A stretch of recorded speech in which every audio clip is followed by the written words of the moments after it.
In the span of 9 months, 9 top-level scientists and military officials connected to America's most classified programs have died or vanished without a trace. 7 of the 9 are directly connected to a single institution, the Air Force Research Laboratory, the most sensitive aerospace research and development organization in the United States arsenal. This is not a theory. This is a documented pattern, traceable through patent filings, congressional testimony, federal contract databases, and official records. And it is happening right now in real time. As the U.S. government prepares for the most significant UFO and non human intelligence disclosure in history, tonight we're going to walk you through every case. I'm going to show you the geographic triangle that connects them all. I'm going to give you quotes from a sitting U.S. congressman who said on the record, "Something dark is going on, and by the way, I'm not suicidal." And then I'm going to tell you what I believe is really happening, because the answer goes far deeper than any government cover up. This is Cryptic Accounts. By paranoid people. For paranoid people.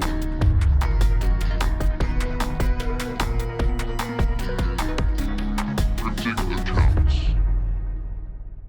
Welcome to Cryptic Accounts, a podcast by paranoid people for paranoid people. I'm Patrick Ryan. Dennis Cheney in the building. Back again. I'm like that guitarist who helped form the band, and I keep having to go to rehab. Every 10 years I get out.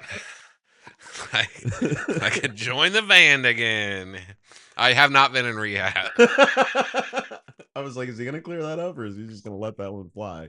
Because people have been wondering where you've been. Oh, well, I'm back, baby. For at least this episode. Episode 100. Yep. We have done... I couldn't miss this one. I've been a busy boy, but I couldn't miss this That's one. true. And I haven't spilled your business, but I've let him know. See, he's alive. He's fine. Yep. I feel like that was a big question. At least by this summer, I should have a lot more time. I hope so, because it's been weird talking into the void by myself. The episodes got shorter. My mom still watches you. She's never liked one of my videos. But when I brought up doing this, she was like, "You better get on there." That's not true. She's liked some of my videos. She's like a devotee of you. I appreciate Susan a lot. Shout out to Susan. But yeah, no, it's good to have you back. I can't believe we've done 100 episodes. It took us a long time to get here, but I mean, by actual recording time, it wasn't that bad. It was we basically pulled off almost every week for 2 years, and the 2.5 years we were in. What year did we start? 2020 in March. Okay. We actually just had our 6-year anniversary on YouTube. Wow. Yeah. So we haven't done that bad. But we prefer quality over quantity.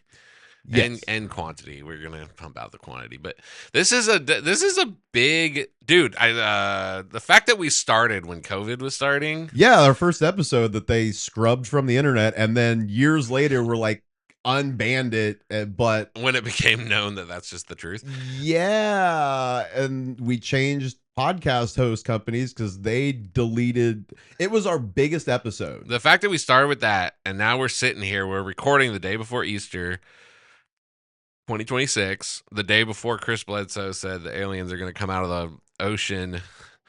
Yeah, somebody actually put that in a comment on a video that I just put out from the last episode. In 2012, he said that, well, I don't want to get too much into it. Well, no, honestly, he's kind of relevant to all this. In 2012, he said the lady, which I don't know if you're familiar with Chris Bledsoe lore. There's like this lady in all white. He says it's kind of the Virgin Mary, but also the Holy Spirit, which is kind of blasphemy. He says that she told him that in 2026, this is 14 years ago, and it has to do with like this star, and the star is facing the Sphinx, and it might be the Bethlehem star coming back. He said when that happens around Easter 2026, Israel and Iran will be exchanging rockets. Oh, yes. And then originally said on Easter, now people are thinking August or September. In the middle of that war, while they're exchanging rockets, there'll be a mass event where all these orbs come out of the ocean, and it will be like the beginning of. So it might be tomorrow.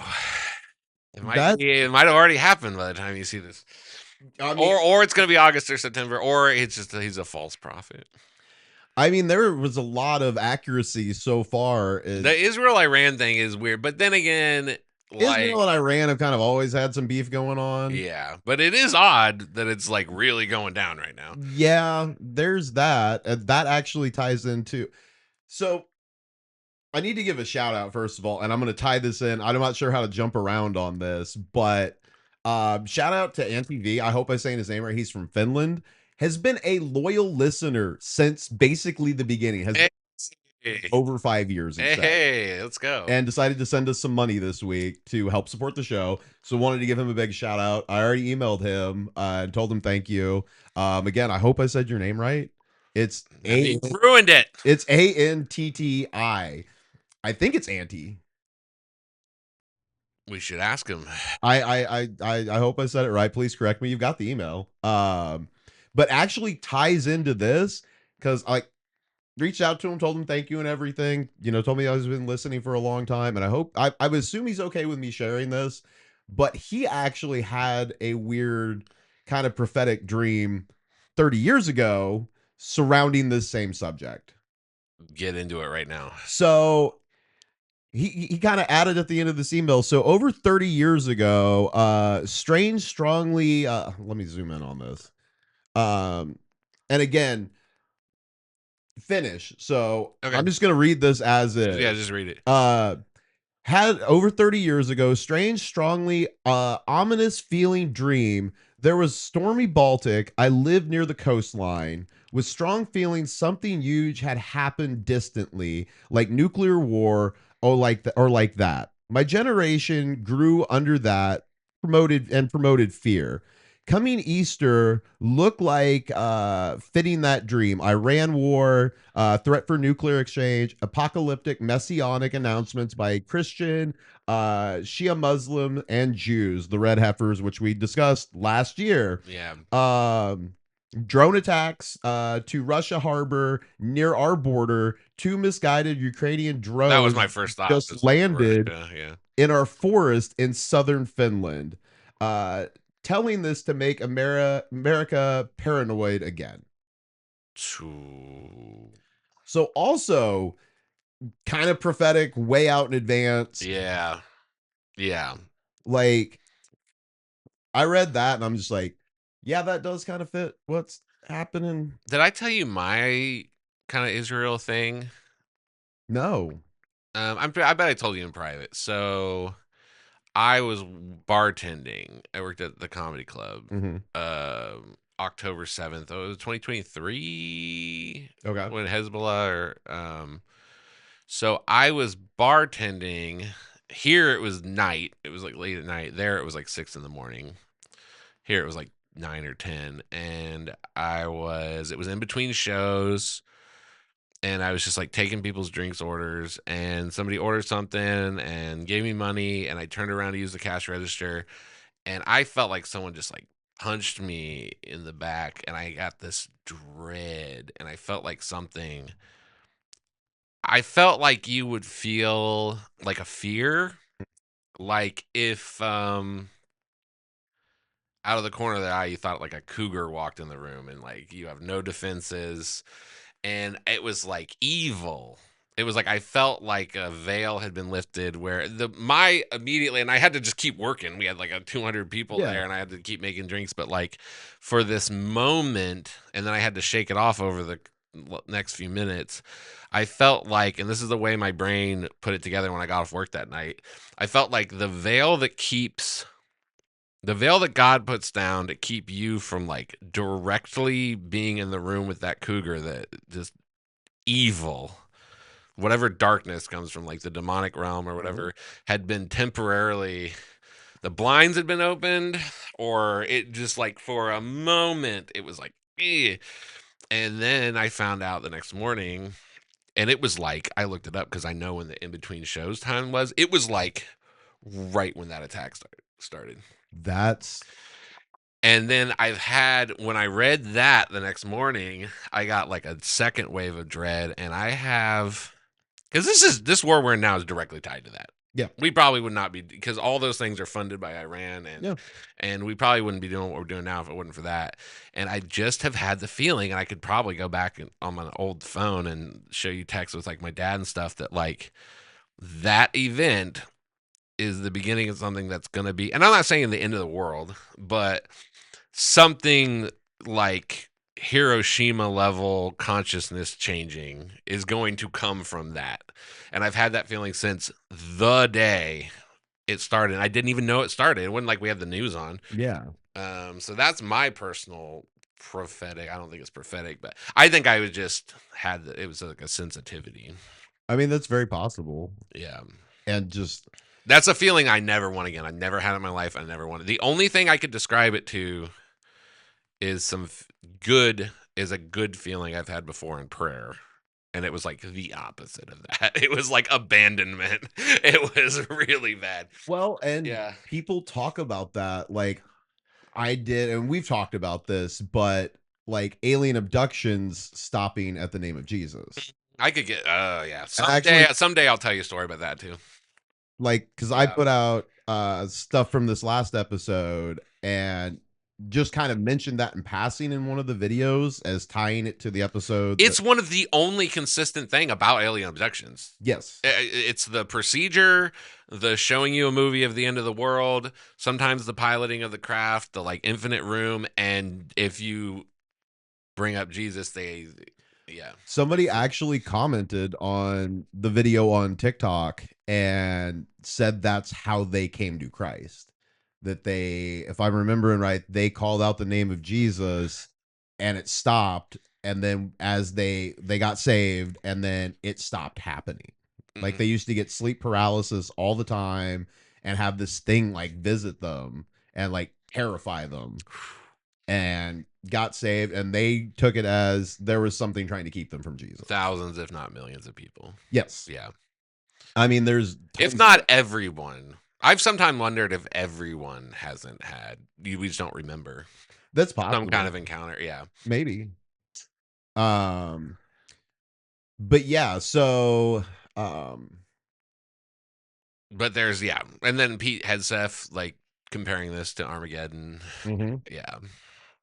But yeah, shout out to Auntie for donating and for sharing his experience. We appreciate that. If you would like to share your experience on anything that we've covered, crypticapodcast@gmail.com is the best way to get a hold of us. Obviously, we see comments and stuff too, but that's the most consistent way that I will definitely see it and be more apt to respond to it. If you don't want me to talk about it on the show, please let me know, because I'm going to want to talk about it on the show. And yeah, if you'd like to donate like Andy did, go to crypticaccounts.com on the donate page, and we appreciate that very, very much, because this is completely us funded and you funded is making this happen, and want to keep going with it and making it bigger, producing more content. So any help is much appreciated. And if you can't do anything monetarily, that's completely fine. Please tell somebody, share the show, like stuff like that. Helps us more than anything with the algorithms. If you see the YouTube, they hate us there. So the more fuel we can get there, the better, so that we can push through. Because the amount of comments we get, like, because at this point it's every couple weeks some like new people find it, and the most at least once or twice a month there's a comment on a YouTube video. How is this not bigger? It will be.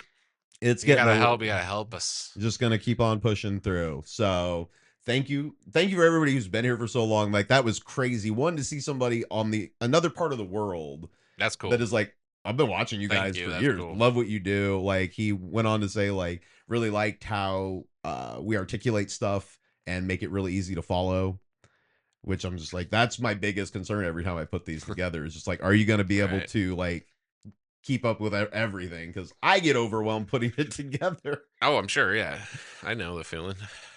So with that being said, you want to get into all these? I do. These missing. Yeah, because this is an unfolding story. This makes me feel like we're in a don't look up situation.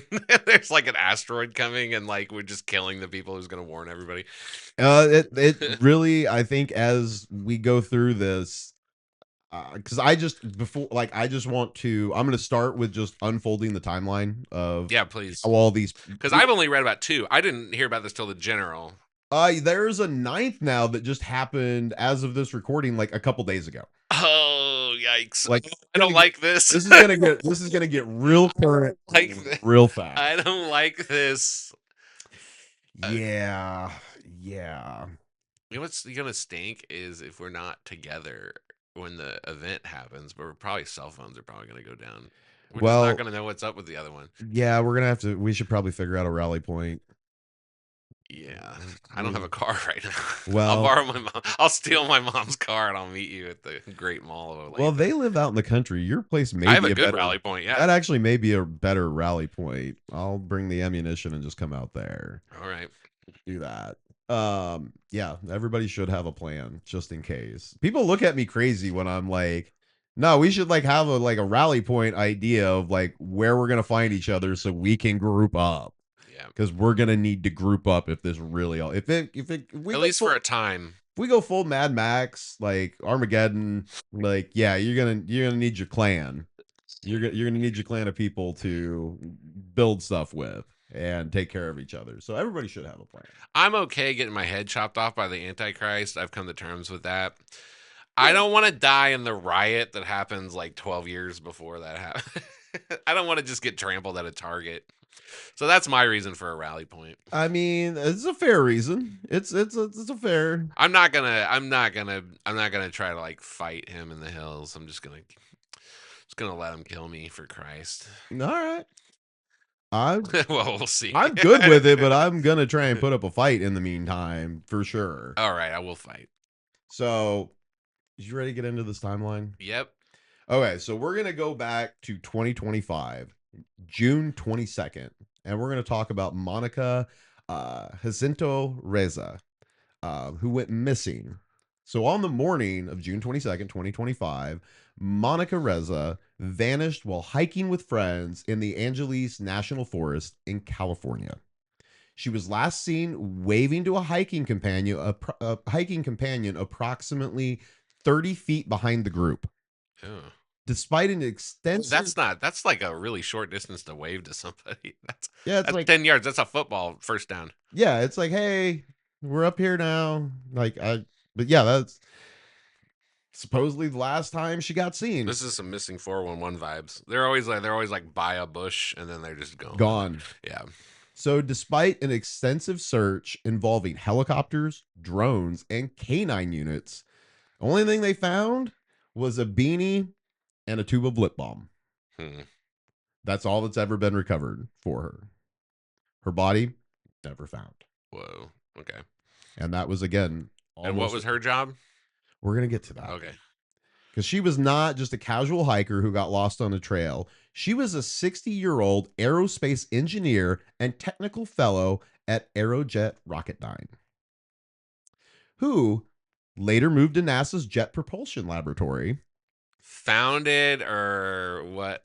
Parsons, the Aleister Crowley devotee. We did on my episode, my last episode I did. He was the Satan. Well, not the. Well, yes, but yeah, summoning demons and stuff. Yeah.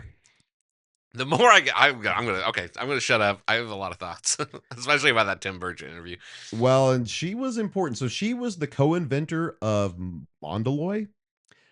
Now, if you don't know what Mondaloy is, it's a classified family of nickel-based next-generation rocket engines. Mondaloy solved one of the most critical engineering challenges in advanced propulsion, balancing oxygen compatibility with structural strength in high-pressure compounds like pre-burners and turbine routers. But here's the detail that changes everything. Reza worked directly with retired Air Force Major General William Neal McCasland. McCasland oversaw the government funding for her Mondaloy program while commanding the Air Force Research Laboratory. Yeah, there you go. The woman who invented the alloy and the general who funded it, they both went missing within months of each other. We're going to get to the general soon enough because I'm going to keep this in chronological order. Oh, yeah, please. And more people go missing before he goes missing. So just 4 days after Reza disappeared, Melissa Cassius an administrative assistant at Los Alamos National Laboratory. Man, they're taking out the secretaries. This is big. This is big, dude. All right. She was last seen, and this is the weird part, walking alone on Highway 518 near Talpa, New Mexico. She left her home without any essential belongings. She left her phone behind. And when her phone was later recovered by investigators, it had been completely wiped, factory reset. Just everything gone. Yikes.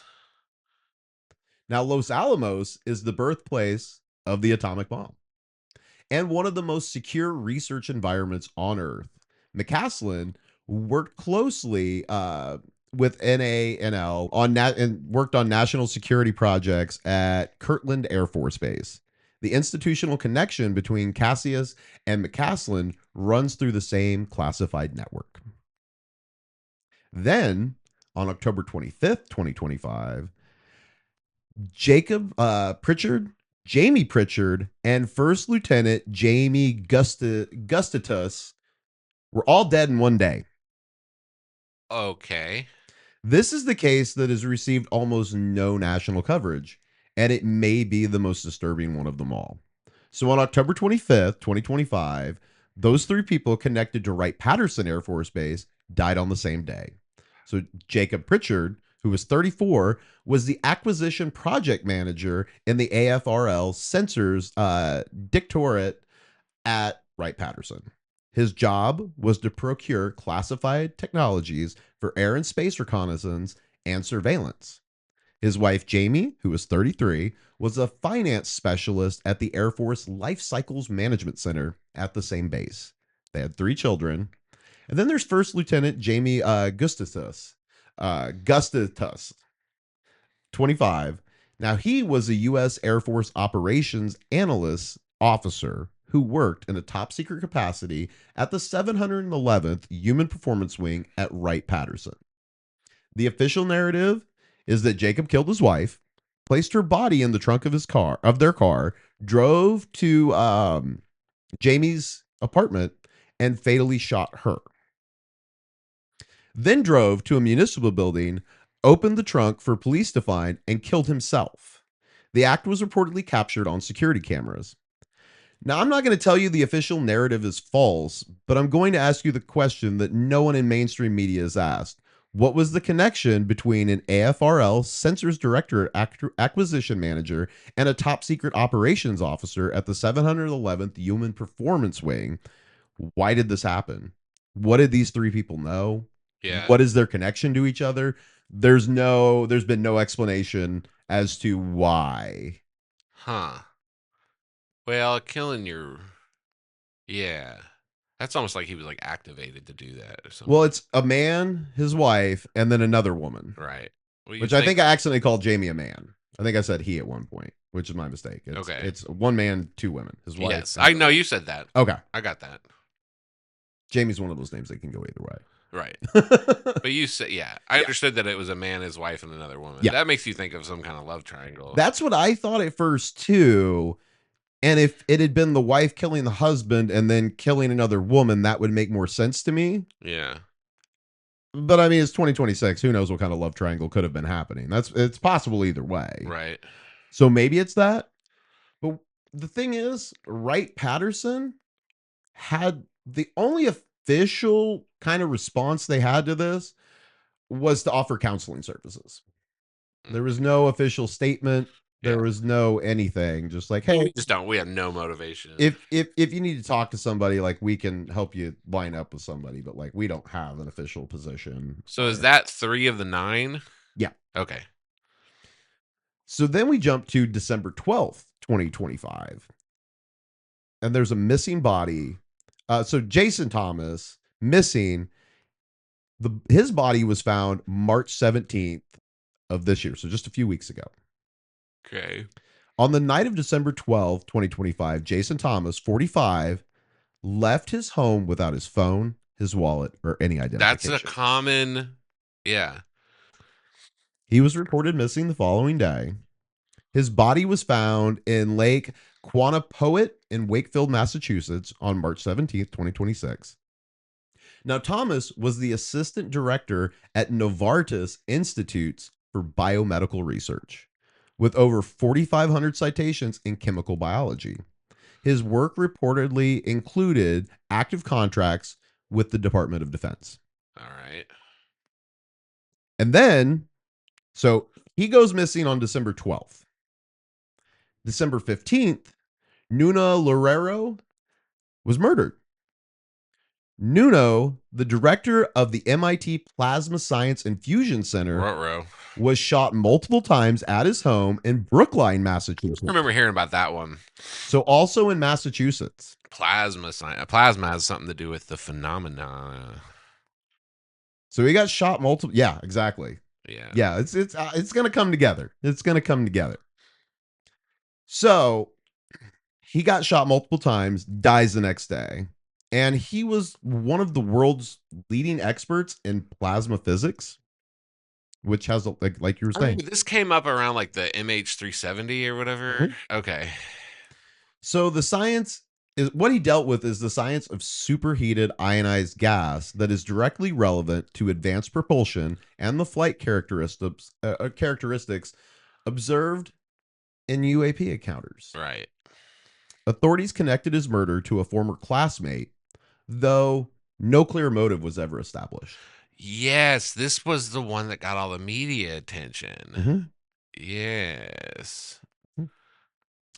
So this is kind of, I think, where people kind of started to pay attention. I don't think we were really connecting the dots yet as far as like what had been happening for the last. Well, he was an immigrant, and so was his former classmate. So at the time the story started out, I believe, as like it was just jealousy for some reason, or some foreign power got to his classmate or whatever. Yeah, and used him or drove him nuts enough to do it. But the Maybe. plasma connection is too much of a. So somebody who was likely working to re-engineer things that are seen in UAPs. Yeah. Or would know something about. Yes. Because they say plasma can be like a life form almost. Yep. So then we jump to February of this year. And Carl Grillmeyer, a astrophysicist at Caltech's Infrared Processing and Analysis Center, was shot and killed on the front porch of his desert home in Llano, California. What? Okay. Grillmeyer spent nearly 30 years at Caltech working on planetary defense. Specifically, the detection of asteroids and dark, cool objects moving through space. He worked on the NEOWISE Science Data Center and the NEO Surveyor, validating the instruments designed to identify objects that could impact Earth. Now, Caltech's official statement said, quote, he had passed away suddenly. What? He was shot on his front porch. I guess that would be sudden. It was sudden. They're technically not lying. He lost his battle with a bullet. Yeah. His long battle. It happens. Okay. They did not use the word shot. That institutional silence, in my opinion, is its own kind of a statement. That's weird. Like, you didn't even say he was killed or murdered. He passed away suddenly. So far you have advanced propulsion, plasma physics, planetary defense.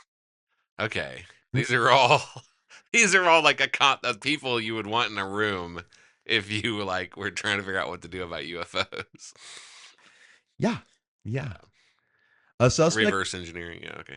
A suspect was arrested in connection with a carjacking, but Grillmeyer was killed in Los Angeles County, the same geographic corridor as JPL and Caltech, the same corridor where Monica Reza vanished.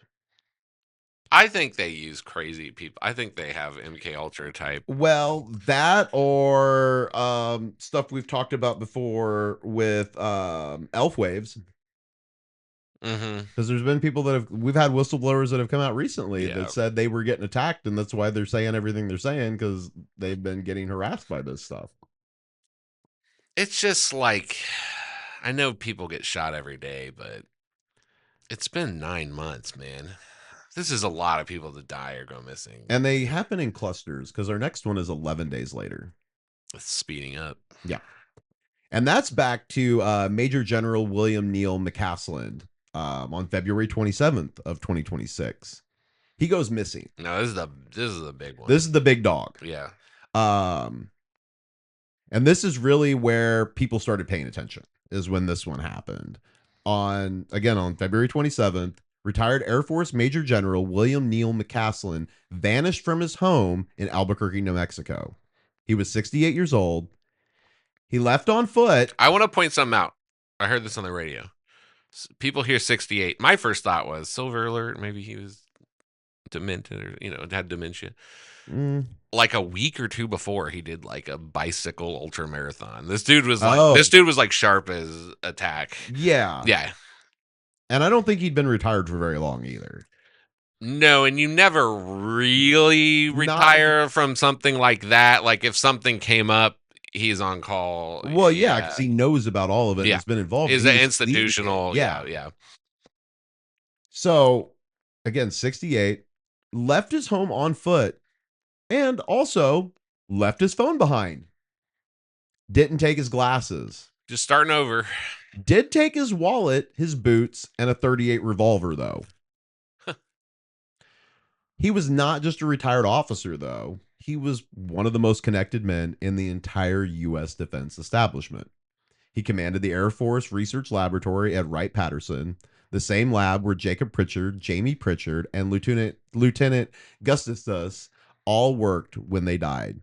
He oversaw $4.4 billion in classified aerospace research and development. Plus black budget. Yeah, whatever we don't know about. He served as the executive secretary of Special Access Program Oversight Committee, the body with full purview of every single special access program in the entire Department of Defense. There you go. He knows. Yeah. Every black project. Right. All of them. Every classified program.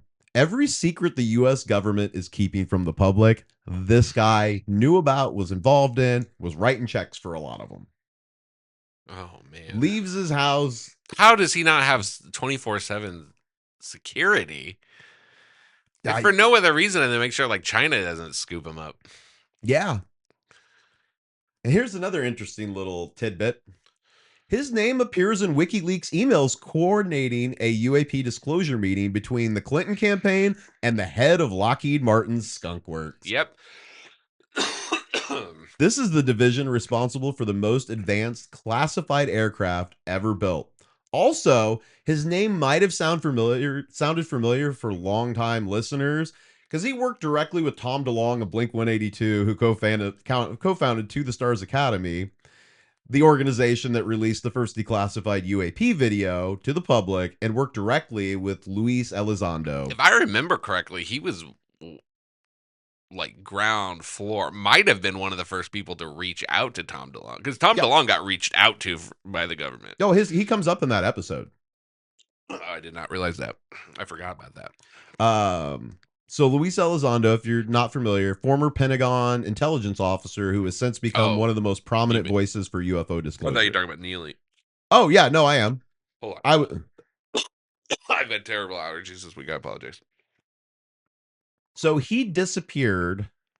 The general disappeared 4 days after President Trump issued his directive ordering the release of all government files related to extraterrestrial life and UFOs.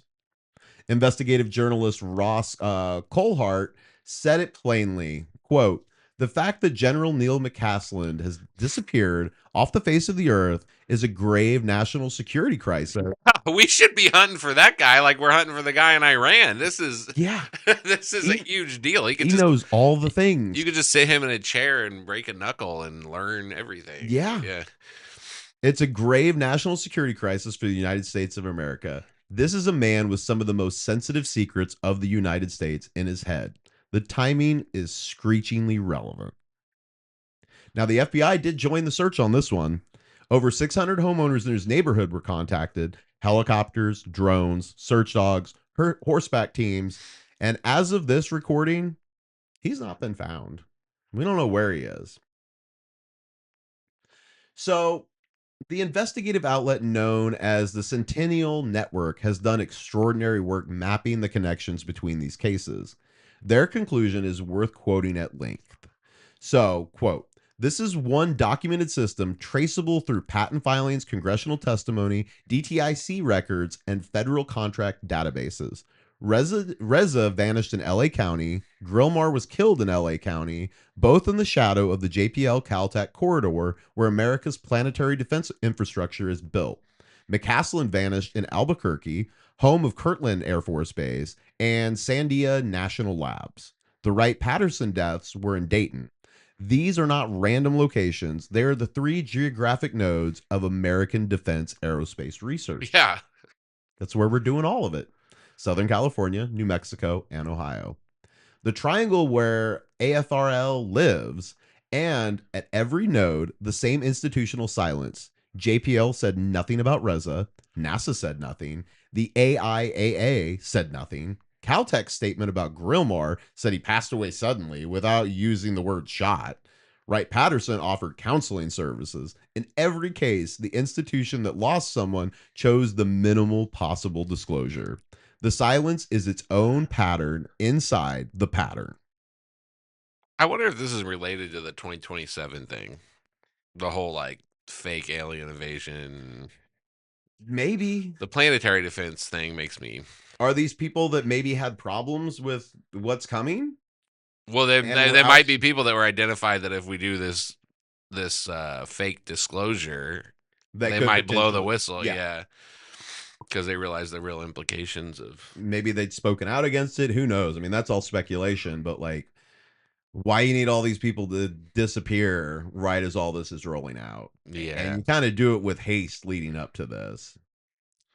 He's a big one though, because okay, so we had an advanced propulsion, we had the things that you would get into to be a scientist, you know what I mean? But like he spent his career like choosing to be the person who kept secrets, you know what I mean? So and his relationship with To the Stars Academy makes me feel like, cuz I believe that that's all like controlled disclosure. So like that tells me that even up through his retirement and working with them, he was still working for the government and doing their bidding. So like to take him out is wild, because that would be the last. He's almost 70. He's kept all these secrets all this long. Like what would be so earth-shattering that's like, we got to take that guy out? Well, that he would just like, that you'd be scared that he would just blow the lid off something after all these years of keeping secrets. But we see a lot of people in their later years that come out, and that's when they start spilling everything. Yeah. We've seen it from Canadian Air Force people, like all over. Like, yeah, you look at Buzz Aldrin now, and he's pretty open about like, we didn't do it. So they knew something. Maybe they monitoring him. Probably. I'm sure they do. Yeah. Like, who knows what? But what I'm saying is, my point still stands. What I'm saying is, I don't think it's just because he's old. My point is, you spend your whole life keeping the biggest secrets.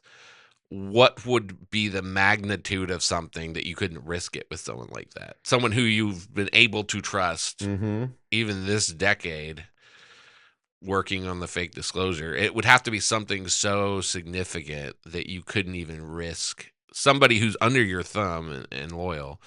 But is he under their thumb and loyal? Well, I mean, I don't know. Obviously, they had fears he wasn't.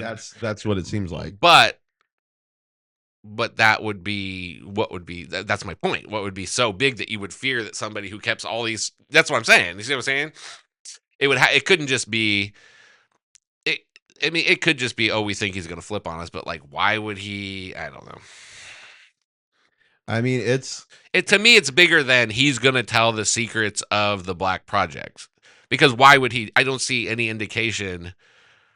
There's no indication here that he would do that, especially if he's working in the misinformation disclosure world with Lou Elizondo and stuff. So it would be that there's some truth. Like, you're not even going to risk it. Like, he just got to die, even if he's been a loyal soldier his whole life. Yeah. And that would have to be something bigger than, I mean, it'd have to be at least atomic bomb level significant. It couldn't be, Manhattan Project significant. It couldn't just be, oh, we have a new nickel based rocket engine. You know what I mean? Like, yeah, it's how are they tying it all together, and what is? I mean, we don't know. Maybe we find out as this rolls out, like, but it's all being it's all spun. going to be lies. Yeah, and then trying to see through all of it is that the information's out there, but it's just so congested that. Oh, and I know where you're going here in a minute, so Do you? I see why they're lying. Well, you kind of laid it out. Yeah. So this story has reached the halls of Congress now, with Representative Tim Burchett of Tennessee, a member of the House UAP caucus and one of the most vocal advocates for UFO disclosure, addressing the pattern directly in a recent interview. He said, "Something dark is going on. I know these scientists and researchers. They have testified. We've got to get to the bottom of it. It's just too much. Too much is going on right now. And by the way, I'm not suicidal." He also said in the interview, I watched it 2 days ago, if you heard what I heard in those rooms, he basically said, like, society might break down. Like, nobody would be able to sleep. It'd be like chaos. I mean, there's so many things going on right now that it seems. I really think they're trying to break the system, and they want it. They want us to turn against the system so that they can give us the new system, and it's going to be our idea. I agree. Like, I think that's what's out. I think that's really at the heart of the Epstein files, and then how no one is being prosecuted. It is going to be the final card. Who was it that said that? The rocket scientist. He was a Nazi, and we got him in Project Paperclip. Oh, Werner von Braun? Yes, he said first it's going to be communism, then it's going to be terrorism, then it's going to be rogue states, then it's going to be aliens. The final card, right, or something like that. I mean, and it kind of seems like the more I look at it, I think that's what they're setting up is complete outrage with the system, and then give us aliens who are going to say, "Here, we can fix everything." Complete chaos, yeah. Complete, yeah. I mean, with the potential coming energy lockdown sort of thing that seems to be on the horizon. And I mean, when you look at the UN and all the stuff they've been worrying about, like they've been kind of gearing up for, there's not going to be enough like natural resources as far as fuel and energy to. Then someone will come in to fix that problem. Yep. And maybe it's new vehicles and a race of aliens that are telling you how to live, and everything you've learned is a lie. We're here to help you. AI's been us all along, and that's here to help you. Oh, yikes. Like we're here. The system needs to be broken, and you need to take us, and everybody's going to be so disgusted with the way things have gone. Are you getting any more into that interview? No. Because I got a couple of things I want to say about that. No, go ahead. All right. Matt Gaetz. Yes. Former congressman, almost attorney general. He said on Newsmax. I think it was Newsmax. He said that a member of the military briefed him. He was real vague. He's like a guy in a military uniform. Came to his office and briefed him that there are multiple sites at different bases where they're doing, and he said, forced interbreeding between aliens and people to create hybrids. He said he was briefed on this. Okay. In the News Nation interview with Tim Burchett, they showed that clip and they brought it up to him, and he refused to comment. Ooh. And I think that's when he said, if you heard the things I heard, he didn't say, wow, he just said, yeah, we hear, like, you'll have to watch it. It's, that keeps he essentially just says, yeah, I've heard that too. He essentially, without saying that, is like, well, I mean, that keeps happening as these congressmen and stuff come out. I mean, it happened with Congresswoman Luna on Joe Rogan last year, where she was talking about interdimensional beings, and then she's like, I can't. That's Tim Burchett. He said something like, they showed the clip of Matt Gaetz just saying, essentially, the government keeps sex dungeons where human beings copulate with demons. That's what that is. You can call it a base, but it's a dungeon. It's an underground secure imprisonment. And in this underground dungeon, in his words, forced copulation between humans and these things. Well, that was That's an underground sex dungeon with demons. we'd covered That's what's several years ago with people having abduction stories where aliens were trying to interbreed with them and trade for their soul and threatening if they didn't comply that they were going to clone them and replace them. Oh yeah, or destroy do the same thing to their children. Like, but this is like, and he wouldn't deny it. I think he said something like, "I'm a sitting member of Congress." Like, why wouldn't you just say that's insane? I've never heard that. That to me, that's the whole story. That's all you need to know. That's some Book of Enoch stuff. Yeah. No, it is. And by the way, It's since we're Genesis. on the topic of Book of Genesis, Book of Enoch, Miss I invented a super secret new metal. Well, how do we know she invented it? Where did we get, you know what I'm saying? Like, they traded, the Nephilim, they traded Oh yeah, the Watchers. That was where they taught trade metals, and they teach us how to work metal. Yeah. Like, yeah, that's where technology kind of started way, way back. So this is all very Days of Noah. We're getting metal and yeah. Well, and then you get down to the patterns in computer chips. Yeah, that's something I've been meaning to look into. I'll see a meme and then I don't know. I've done it a little bit. No, they match a lot of those symbols match symbols that like Solomon supposedly used to represent demons. Interesting. Yeah. Wow. Maybe the Amish were right. The technology is the devil. Yeah, as we talk on YouTube. Yeah, I mean, yeah. It's yeah, to have a congressman literally come out and say we have demon sex dungeons. We have demon sex dungeons. Also, I'm not suicidal from the representative from Tennessee. Yeah. Like, hey, I'm telling you guys this, and it almost is like I probably shouldn't be telling you this. So if I kill myself, I did not kill myself. So it's depressing, dude. I mean, that would destroy society, kind of. Sometimes I feel like people just they're like, "What am I gonna do? I gotta go to the dentist." Yeah, but I mean, if there's no gas to fuel your car with, and your electricity's going out because there's not enough. Well, I think what we'll find out is that we're not in control of the Earth. Yeah, no. Yeah. They're gonna say these things are either from here or they came here before we even existed. That's the most common narrative. That's a very common narrative that they like engineered us. Yeah, so we'll just find out that we're not anything. Yeah. So the secular conspiratorial explanation for what is happening, pretty straightforward. The U.S. government is preparing a managed, carefully controlled version of UFO disclosure. They're going to tell the world that non-human intelligence exists. They're going to release files, show evidence, and present a narrative. But that narrative will be incomplete. It'll be sanitized. It will be designed to manage public reaction rather than reveal the full truth. I almost feel bad, like, you almost have to do that. Like, if you really knew some of the stuff that's just like being whispered, wouldn't you just go on? Like, could the president really go on TV and just say that? Like, what would even be the point other than to like wig everyone out?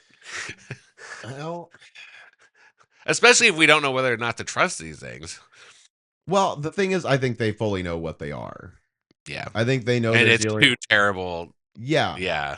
Well, if it is like I believe these are demons. If you made a deal with the devil, would you go on TV and say, "We have made a deal with the devil"? That's kind of the thing. Is you would have to participate in the demon's deception to an extent. Well, and I mean more and more, especially like with the release of the Epstein file. These are Baal worshipers. This is what this is. They're sacrificing children. Well, that's what. Okay, so my favorite theory now is that's what those things are going to say they are. They're going to say that they're going to get us prepped for believing in the old gods again.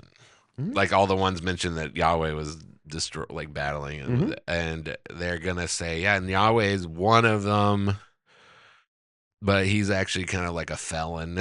Yeah. And we got him locked up in jail, and that's why things have seemed weird or something. They're going to basically tell a story where like the pantheon. They're gonna throw the Old Testament out on its head and reverse it, which is kind of what Gnostic, like. I already see videos like that circulating Yeah. about how God is actually the bad guy and Satan is Yes, a good guy. it'll be God's a bad guy and Satan's a good guy, and the Council of Angels and all that stuff is real, but it's actually aliens, and you got to realize that you're kind of halfway there, but here's the reality, and then they'll have Jesus come back and or something, I'm not sure how or I Jesus fall is a on bad that one. guy too. I don't know, but Or he was some alien hybrid that was a good thing. they'll twist it all and make it Gnostic Oh yeah. and Satanist and New Agey, and then, but that's my new favorite theory of what they'll say these things are. Is they're getting us prepped, yeah, for that, Yeah, and that's why, because the people who are dying and and then you'll just be outright worshiping the devil, yeah, like by name. probably yeah. You'll just, because that's how they'll get people to take the mark of the beast and stuff. Yep. Because I've always wondered that my whole life. I've been like, well, who would be so stupid to, like, it's in the Bible and it says if you do this you're done, and then who would you go get a mark, whatever it's going to be, who would go get the tattoo on their forehead from the book that says if you get a tattoo on your head, you know what I mean? It's Because they like, want to eat. and yes, they want to eat, but also, like, I think the deception is going to be, it's literally going to flip it on its head, and people will be like, oh, I see, Lucifer's the good guy, you know what I'm saying? Like, Well, that's, I think, part of Second Thessalonians 2 that talks about how God's going to give them over to their delusion, and he's going to send a great delusion so that they can be deceived. They Yeah. will be deceived because they want to be deceived, and he's going to let them have it. yeah. And so they're not going to see it. They're still going to think that, because the narrative will be twisted to where the Bible is, it's wrong. It's right that this is going to happen, but it's actually a good thing that's happening for you, and this is the new era of civilization. It's written by the bad guy. Yeah, it's written by God's going to be the bad guy. yeah, Yeah. and like this is actually going to help you, and this is how we set apart society and get rid of the bad people who won't go along with this new thing. Look at how great everything's going to be. Like, there's not going to be any more famine or world hunger. Like, we're going to be good. We're going to take care of the global issues. Like, we're going to come together. Like, we're going to unify all of you. It is becoming, I've seen stuff on social media too, and I actually know somebody secondhand who believes this stuff, that essentially any form of spirituality is okay unless you worship Yahweh. Yeah, that's a Yeah. very common. Yeah. Like, they're all paths to the right thing, except for this Except for one. Jesus. Yeah. Yeah. Unless you believe Jesus was a trans, yeah, Yeah, alien hybrid. yeah, and then that's Yeah. kind of I don't know. But like, back to all this, I mean, the people who are dying and disappearing are the people that would know the full truth on, Or at least parts that would contradict the lie that's coming. yes, Yeah. because they're the science. Wait a minute. We never saw that. Because if they try to say, oh, this big spaceship's coming, and he'd be like, I literally ran that program, we would have seen that, Yeah. and so Yeah, with the guy who was, the planetary defense. I mean, they're the scientists who worked on recovered materials, the engineers who studied the propulsion systems, the generals who oversaw the special access programs, the analysts who interfaced directly with the phenomenon. Dead men tell no secrets. You know the comedian Michael Ian Black? Yeah. He was on a UFO podcast I listened to a month ago. Okay. He wouldn't say the name.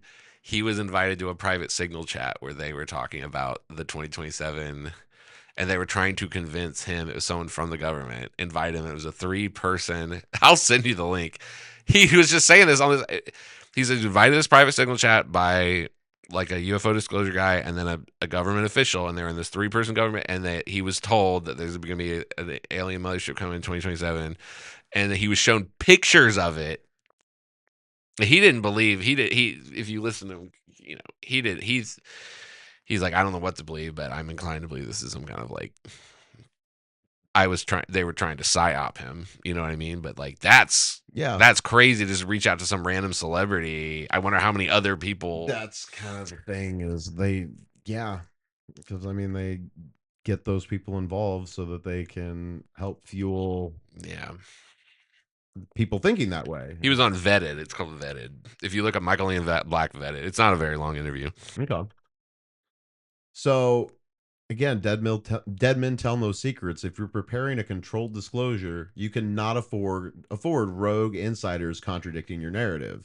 You can't have a retired major general who oversaw every SAP in the Department of Defense stepping forward to say, this is not the whole story. Yeah. That will screw everything up.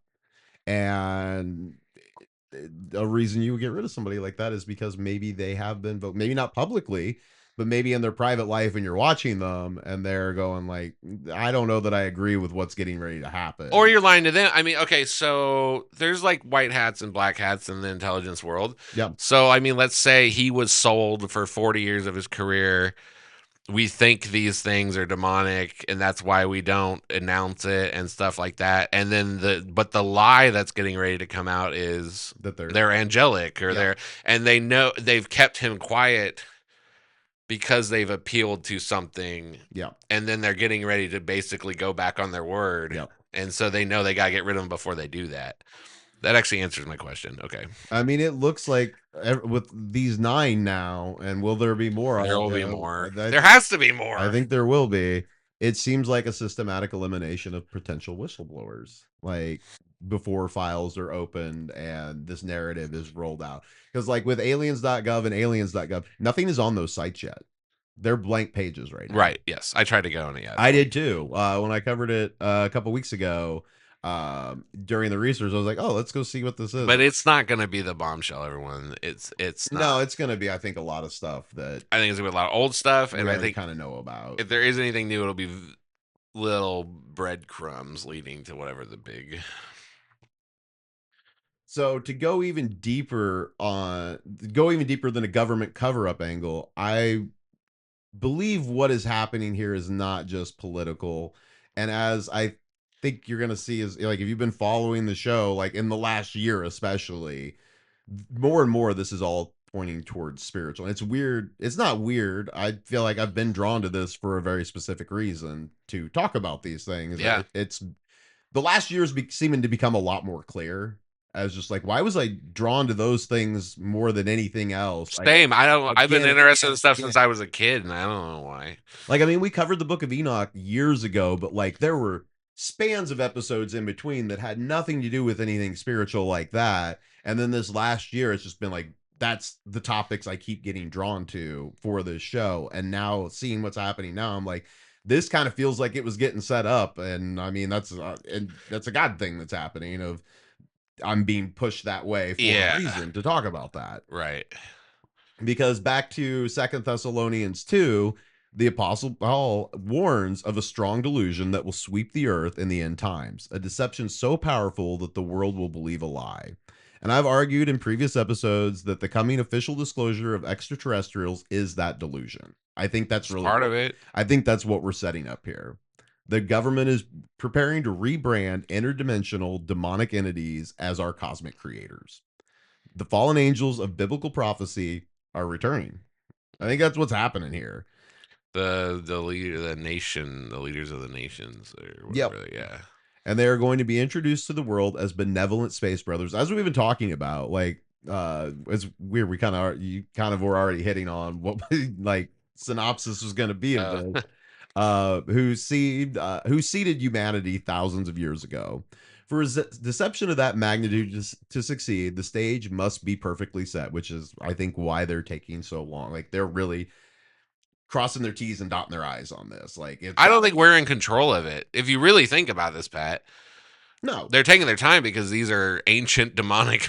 Of course, they're going to take their time. Who have been planning this for thousands of years. Yes, exactly. There's been a struggle happening for pretty much the entire time of Earth. I mean, it is possible. I've said this before. It feels like it's coming, and I'm sure we're in that chapter. But like, this could come to a conclusion in 300 years from now. You know what I'm saying? Like, these things have been planning that, yeah. It could. This could be the beginning of a change of consciousness, and it could be literally a couple hundred years before this becomes like the Antichrist. You know what I mean? So, well, yeah. I mean, God is known for patience. Yep.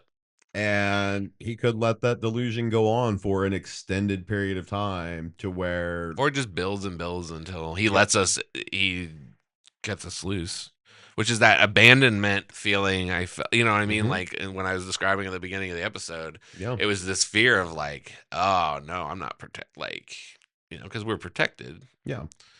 And I don't believe that I was actually not protected for a second, but I believe that I was allowed to experience You got a sense the of what was terror, actually around you. the terror. Yeah. So a stage perfectly set, narrative airtight, and the people who could challenge that narrative have to be silenced. So think carefully about what these 9 individuals actually knew. Monica Reza invented the alloys used in advanced propulsion, the same propulsion technology needed to replicate UAP flight characteristics. Nuna Lorero was a world leader in plasma physics, the science most directly relevant to how these crafts move. Carl Grillmore spent 30 years tracking dark objects moving through space. General McCaslin oversaw every classified program in the Department of Defense and worked directly with the team that released the first UAP footage to the public. These are not people who simply had security clearances. These are people who had looked behind the curtain. It's your dream team if you wanted to get some answers. Yeah. And some of them, I believe, knew the true nature of what they were looking at. The entities the government is preparing to introduce to the world do not want witnesses who can identify them. They don't want scientists and generals who can stand up and say, I've seen this phenomenon up close, and it is not what they are telling you it is. It is not extraterrestrial, it's spiritual, it's demonic, and it responds to one name. In the book of Daniel, the prophet was told that the angel sent to him had been withstood for 21 days by the prince of the kingdom of Persia, a demonic principality operating in the spiritual realm, directly influencing events in the physical world. We're watching that same dynamic play out now. Look, okay. Can I interject again? Yeah. All right. So the prince, that's what I was trying to say about like the powers and principalities, not the kings of this world or whatever. Yeah. Powers and principalities. That's who we struggle against. There's this, oh man, it's going to sound unrelated at first. There's this theory called, can you Google, or can I Google it real fast? It's called like the semi brain hypothesis or hemisync. No, that's that's out of body experiences. Yeah. Hemi brain consciousness hypothesis, or maybe it's semi. The shallow brain hypothesis? No, it's the idea. Okay, I'm gonna sound stupid, but this is a real thing that got put forward by a genius, and people still banter it about. Okay, so there's this theory. The theory goes that human beings were not. This is the theory. I'm gonna go in my own direction with it. Human beings were not fully conscious until sometime in like the Bronze Age. So there was what's called the Bronze Age collapse. Okay. And if you look at like the Iliad, which was probably written like hundreds of years before like the Odyssey, Homer probably didn't exist. There's like, if you read the Iliad, there's no like internal monologue. If you read the Odyssey, it's like deeply okay. So this theory goes that at a certain amount of time, pre-Bronze Age, early Bronze Age, before the collapse, that his theory is he looks at evidence of like letters from kings and the differences between religions that existed. And during the collapse, there's this I swear this is going to get somewhere. During the collapse and after, there's this religious motif of like the gods have left us, my gods have left me. And there's this understanding that like prior to the collapse, there was a time when humans lived like directly with the gods. Okay. So like the gods were there, like directly consulting with the king. Now, this theory goes that like what happened was, because we have these two hemispheres of our brains, was that essentially back before we gained what we call consciousness, we would hear our right brain talking to us, and that was like gods. And so literally like people would believe the Egyptian pharaoh was like, it'd be like having schizophrenia. But you'd be like, if Donald Trump was in your head being like, be sure to pay your taxes today and mow your lawn. That was like the human experience just a few thousand years ago. Okay. Because our brains there was something that had to happen where they connected. Yeah. And so that's his theory about when consciousness came about, and he feels like he can tie it to like all these historical documents, and you can even read like letters people wrote each other before our brains connected or whatever, and it's different. There's no internal feeling or self-processing. It's kind of like you're like a very advanced animal or something. Okay. But then his theory about the gods is that was in your right brain. Okay, but one thing that's certain was that like people really believed like didn't just believe it almost was like a reality that like that god Baal or whoever, Mithra, whatever, the pharaoh like is with us. They would even like take their statues and have them like leave them alone on their honeymoon and all that. So like, and there's you can get into like Dybbuk's and all that stuff. But oh no, I got where I wanted to go, and okay, but here's my thing. Okay, there probably was a time in history, literally Prince of Persia, where like all the stuff they built in Mesopotamia, like the god lives at the top of that, and that's where the king goes to consult with him and all that stuff. Like they're probably literally, I now believe that more than likely there was a large time period in history before Christ where flat out like the king of Babylonia and the king, was like just straight up being manifested by these demonic entities and just like we're literally ruling the world, if you understand what I'm saying. Like if I Donald don't Trump, think that's any different than what's happening now. well, that's what I'm saying. I think we're going back to it. I think we've always been there. Okay. Yeah. I think that's kind of like when you look into like what high level like Illuminati people and stuff think, like that's they're conferring with something. Yes. I think yeah. I think what we're gonna do is we're gonna go back overtly to the time where the Prince of Persia is. They'll probably have the same names and everything. We'll probably literally be like, "Oh, that's who Baal is." What you're saying, like they're gonna go. They will be our kings, well, literally, or the consultant to the king, to that the I mean, Antichrist. I don't know that ever went away. I think that's always been there. I think it's possible that Christ broke that system, but now that Satan's having his little vacation time that he gets in the Bible, Oh, you think we're in the little season? I think it's possible. Okay. Yeah. I Or the little season will be when we're overtly being ruled by these things. yeah.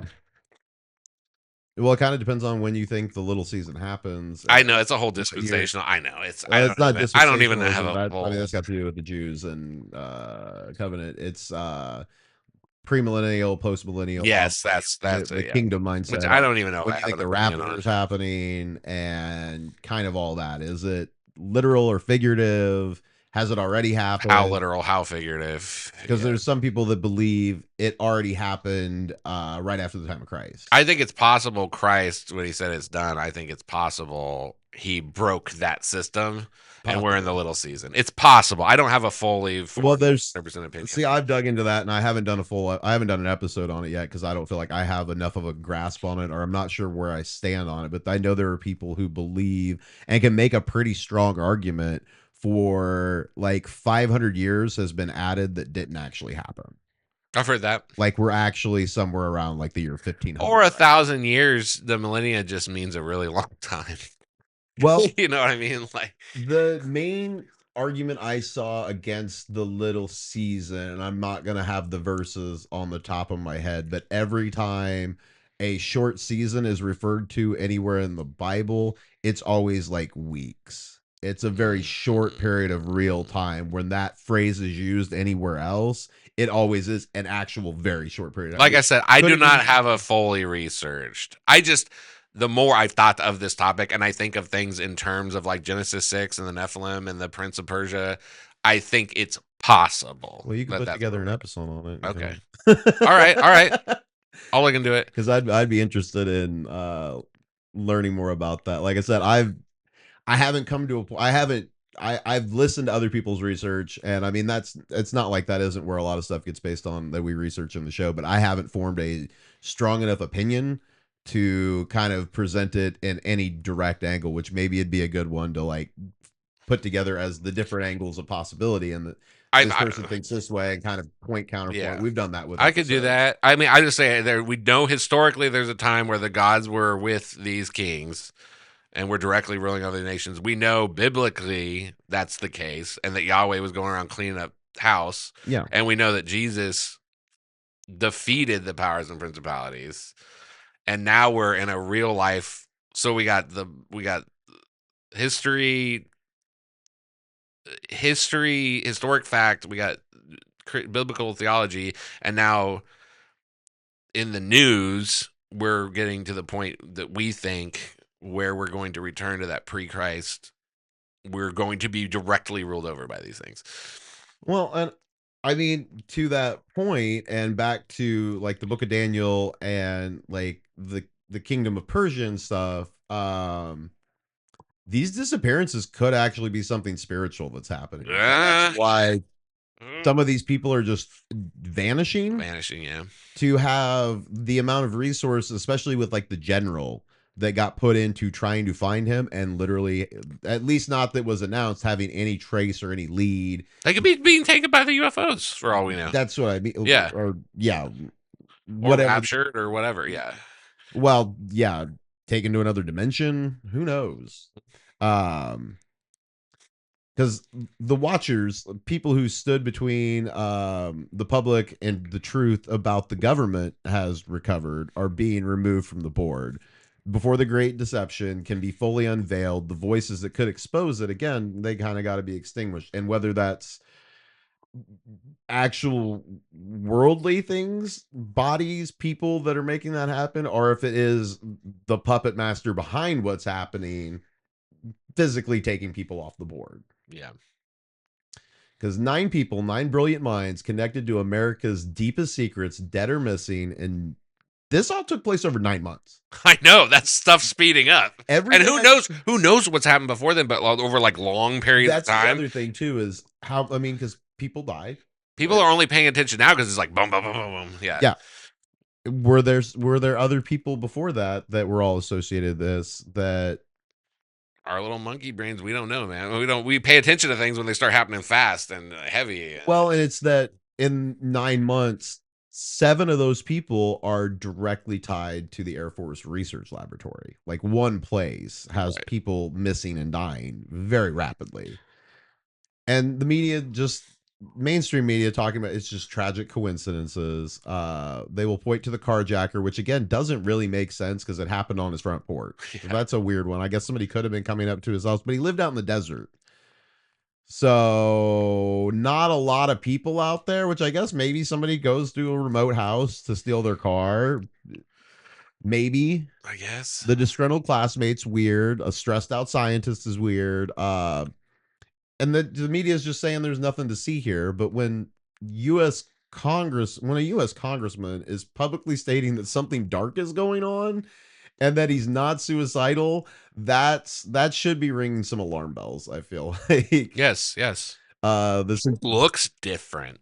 Yeah. That dude looks stressed out. Yeah. When this whole thing started, he's like, I'm going to figure it out, and it's your tax dollars. And now he's just like, you use all this stuff. I saw you couldn't sleep at night.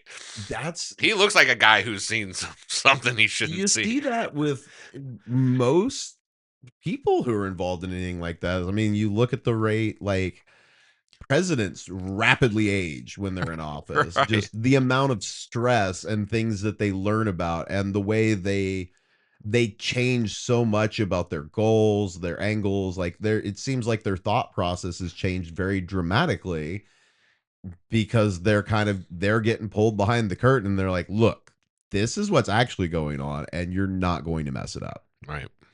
So this is, again, the Centennial Network, documented, traceable institutional system that was connecting every single case, and the man who oversaw every classified program in the Department of Defense vanishing from the face of the earth 4 days after the president ordered UFO disclosure.